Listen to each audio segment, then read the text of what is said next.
11 pieces and 12.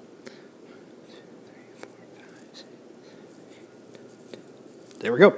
Okay, so I have 12 pieces, and I'm going to shade in 8 of them. So if I look at this, let's see where this is. 1. I apologize, they're not even. 2. 3. 4. 5. 6. 7.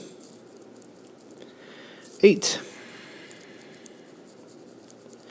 All right. Now, if I look at that, those two shapes, what's shaded in, look very similar. That's why I broke them up the same exact way. I just broke up the second piece double as much as what I did the first piece. And if you look at that, to be entirely honest, let's take a look. I have 4/6. What did I originally multiply by? If I'm saying that this down here, I just broke it up double the amount of the original over here. Remember, way back, what I said before, I multiplied by 2. All right? That's why I broke it up double the amount, because I multiplied by 2. And in the end, both of these shapes represent 2/3. All right?